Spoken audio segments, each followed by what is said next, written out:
اور اس کا نتیجہ یہ نکلا کہ اس کے بعد 2 ارب کے ڈالر تھے، ہمارے پاس 11 ارب ڈالر کے ریزرو ہو گئے. اوورسیز پاکستانی اسکیم سے فائدہ اٹھایا اور بڑے پیمانے پہ پری نواز شریف صاحب نے جب اعلان کیا تو بڑے پیمانے پہ اس وقت سے دیکھیں یہ ریل پیل پیسے کی جو ہو رہی ہے، تو اس کے اکنامک ریفارم ایکٹ جو کہ نواز شریف صاحب نے انٹروڈیوس کرایا تھا، اسی کا نتیجہ تھا کہ پاکستانی پاکستان میں آ کے انویسٹمنٹ کرنا چاہتے، 1.5 لاکھ اس میں موٹر وے بنے، اس کے بعد آپ نے ڈرینیشن سطح کے ایئرپورٹ بنائے، انفراسٹرکچر کو بہتر کرنے کے لیے آپ کا پلان جو سی پیک سے لے کے سینٹرل ایشیا تک جانا تھا. اور ان دنوں میں امن امان تھا، کوئی دہشت گردی کی کوئی لہر نہیں تھی، تو اس سے بڑے امید افزا مقام پیدا 1.5 لاکھ کی ان کی حکومت نہیں رہی. اس کے بعد وہ پلانے جیسے اگلے دن پچھلے دنوں میں ساگداد صاحب نے اور حکومت نے کہا ہے کہ یہ منموہن سنگھ نے جو ہے نواز شریف کا ہی پلان جو تھا فری اکانومی کا وہی اپنایا، اس میں عمل کیا اور ہمارا ڈسکنیکٹ ہو گیا.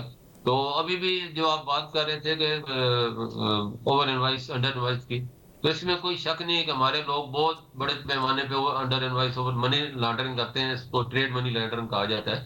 اور ابھی حال ہی میں آپ نے دیکھا ہوگا کہ فیس لیس کسٹم کا سسٹم انٹروڈیوس کرایا اور 15 دن میں 26 ارب روپے زیادہ اکٹھا ہوا ہے. تو یہ پہلا سسٹم ہے ڈیجیٹل جو پاکستان میں لگا ہے، جو کسٹم اپریزر کو پتہ ہی نہیں ہوتا کس کا مال ہے، کس کا کون ایجنٹ ہے، وہ شناخت ہی نہیں ہے، جس کی وجہ سے وہ اپنا توڑ جوڑ نہیں کر سکتے اور اس کا جو ایکچوئل ڈیوٹی ہے وہی اس کو دینی پڑتی ہے، ورنہ انڈر انوائس کر کے وہ ڈیوٹی کم کر لیتے تھے. اب ایسا سسٹم آ گیا اور جیسے آج حکومت نے کہا ہے کہ ہم تمام شہروں میں اس کو لے کے جائیں گے، تو یہ بڑی اچھی پیش رفت ہے. لیکن پاکستان ملک بہستان صاحب میں آپ کو ماضی میں لے جاتا ہوں اور میں ڈی ریگولیشن اور اکنامک لبرلائزیشن کی بات کرتا ہوں. آپ کو پتہ ہے نواز شریف صاحب نے اپنی پہلی حکومت کے اندر فرسٹ ٹائم انٹروڈیوس کی تھی اکنامک لبرلائزیشن ڈی ریگولیشن. اسی دور کے اندر ہی آپ بھی اس شعبے سے وابستہ ہوئے تھے، زر مبادلہ کے شعبے سے، فورن ایکسچینج کے شعبے سے، لوگوں کو لائسنسز دیے گئے تھے. اس سے کتنے فوائد ہوئے؟ پہلے آپ کو یاد ہوگا کتنی مشکلات لوگوں کو پیش آتی تھی، کتنی تکالیف، کتنی پریشانیاں ہوتی تھیں.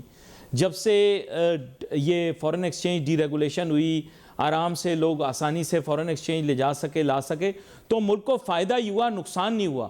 جس لمحہ آپ کو یاد ہوگا پابندیاں لگائی گئیں، اسی وقت ملک کو نقصان ہوا.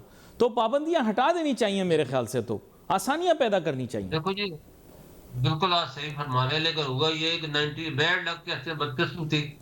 98 میں پاکستان نے جب ایٹمی دھماکہ کیا، وہ جو ریزرو تھے وہ ہمارے لوگوں راتوں رات باہر لے گئے اور وہ حکومت کے پاس ڈالر ہی نہیں تھے. لوگ جب لینے آئے 11 ارب ڈالر جو کہ جمع تھے، تو فزیکلی وہ موجود نہیں تھے، تو وہ حکومت کو فریز کرنے پڑے اکاؤنٹ. اس سے جو ہے نا آپ کا کانفیڈنس لوز ہوا اور پھر اس کے بعد لوگوں نے پیسہ نکالنا بولے جی پاکستان تو کسی وقت بھی فریز کر سکتا ہے، اس لیے یہاں پہ اتنا زیادہ پیسہ رکھنا بے وقوفی ہے. یہ بدقسمتی ہے، وہ ہماری اس فیصلے کی قیمت ابھی تک ہم چکا رہے ہیں. اور ابھی بھی حکومت جو ہے اگر آپ دیکھیں تو اس کے بعد پچھلے 30 سالوں میں 180 ارب ڈالر تو صرف بینکنگ چینل سے باہر گیا. پاکستان میں فارن ایکسچینج کی کمی نہیں ہے، ریزرو دیکھو نا، ہمارے قرضے 130 ارب ڈالر ہیں اور ہمارے جو بینکنگ چینل سے گیا وہ 180 ارب ڈالر گیا ہے، 50 ارب ڈالر فالتو گیا. اس کا مطلب فارن ایکسچینج کی تو کوئی کمی نہیں، اعتماد کی کمی ہے، گڈ گورننس کی کمی ہے. لوگوں کو واپس لانے کے لیے ہمیں اعتماد ان کا بحال کرنا ہوگا اور انہیں تمام یہ سہولتیں دینی ہوں گی. تو اسی صورت میں ہے کہ ہم اپنے ریزرو بلڈ کر لیں. ہمارے ریزرو اس وقت دیکھو نا، یہ بڑا میں سمجھتا ہوں حکومت کا، اسٹیٹ بینک گورنر صاحب کا اور فوج کا بڑی اللہ کا شکر ہے کہ 8 ارب ڈالر سے آج ہمارے ریزرو 16 ارب ڈالر ہو گئے اور پاکستانی روپیہ 340 سے کم ہو گئے 280 کے قریب آ گیا. اچھا، اور اس میں مزید ایک بہت بڑا چیلنج اور بھی ہے، چونکہ آپ پروگرام کے اندر آج آئے ہیں تو میں نے کہا آپ سے یہ ایڈریس کروں ایشو. آپ پتہ ہوگا انٹرنیشنل فیسیلیٹیشن فرمز ہیں جیسے کہ منی گرام ہے اور بھی ہیں.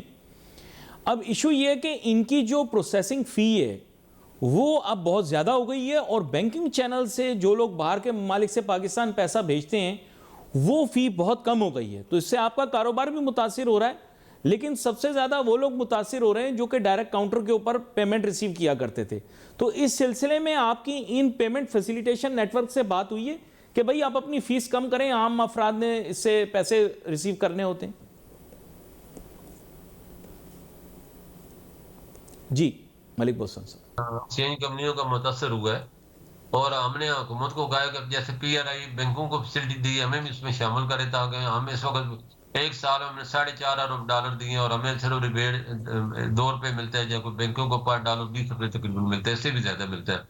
تو بڑا کاسٹلی ہے آپ کو میں بتاتے چلوں، جب یہ 2010 میں یہ اسکیم جب انٹروڈیوس کرائی گئی پی آر آئی کی، تو اس وقت $10 ارب ایکسچینج کمپنیاں لے کے آتی تھی اور کوئی حکومت کو ریبیٹ نہیں دینا پڑتا تھا، اور بینکوں سے $2.5 ارب آتے تھے، صرف ان کو $2.5 ارب کا ریبیٹ ملتا تھا۔